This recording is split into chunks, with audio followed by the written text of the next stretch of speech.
नमस्कार सर्वांना, श्री स्वामी समर्थ. मी अलका सानप आपल्या या चॅनलवरती तुमचं सर्वांचं खूप खूप स्वागत करते.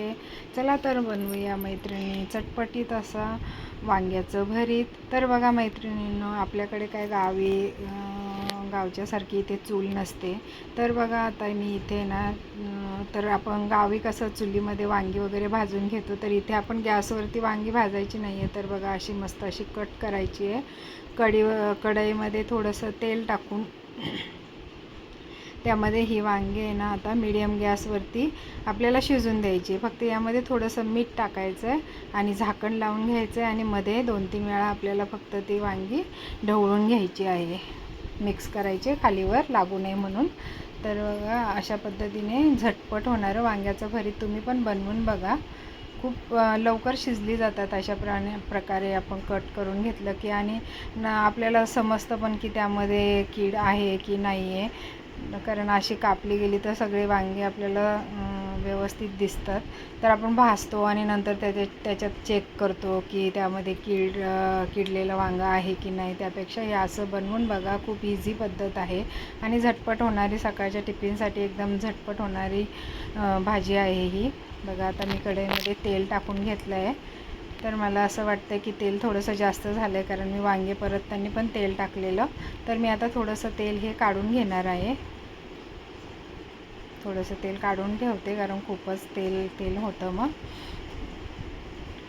आता मी वांगी परतताना आहे ना त्यामध्ये थोडेसे लसूण पण टाकले होते, म्हणून आता इथे मी थोडासाच लसूण टाकणार आहे.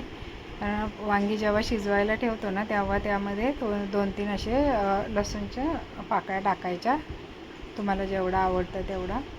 आता हे कांदा टाकून घ्यायचा. कांदा मी असा मस्त 3 कांदे घेतले आणि असे उभे उभे चिरून घेतलेत.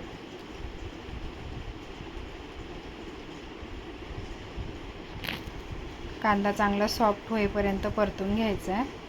तर बघा वांगी परतताना पण मी थोडंसं मीठ टाकलं आहे. तर मग मी आता पटकन आहे ना कांदे आपले सॉफ्ट व्हावा म्हणून आहे ना थोडंसं मीठ टाकून घेते. आता यानंतर काय मीठ टाकायची गरज पडणार नाही, कारण ऑलरेडी वांग्यामध्ये पण मीठ आहे आणि आता कांद्यामध्ये पण मीठ टाकून घेतलं आहे.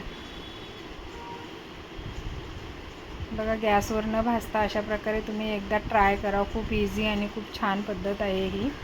आता बघा छान असा कांदा हे झाला आहे, गुलाबी कलर आला आहे कांद्याला. तर आता मी यामध्ये टाकून घेते थोडेसे जिरे आणि हळद टाकून घेते. जास्त मसाले नाही टाकायचे वांग्याच्या भरीतला, थोडं सिंपल पद्धतीनेच बनवायचं. तुम्ही हिरव्या मिरचीमध्ये पण बनवू शकता आणि लाल मिरचीमध्ये पण बनवू शकता. ही मिरची पावडर आहे जी घरी मी बनवली आहे. त्यामध्ये सर्व थोडेसे जिरे, ओवा असं सगळं मिक्स करून मी मिरची पावडर बनवते. तर आता ही मी मिरची पावडर टाकली आहे आणि आता मी यामध्ये टाकलं आहे धने पावडर आणि खूप सारी कोथिंबीर पण टाकायची. कोथिंबीरीने ना वांग्याचं भरीतला टेस्ट खूप छान येते. तर बघा हे चांगलं परतून घेतलं. तर आता हे परततं आहे ना तोच मी थोडीशी कोथिंबीर अजून टाकून घेते यामध्ये. कोथिंबीरने टेस्ट छान येते म्हणून.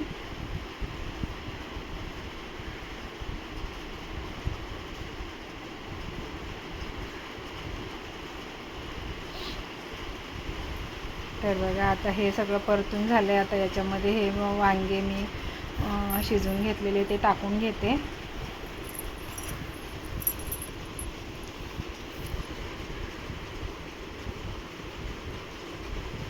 चांगलं मिक्स करून घ्यायचं आहे.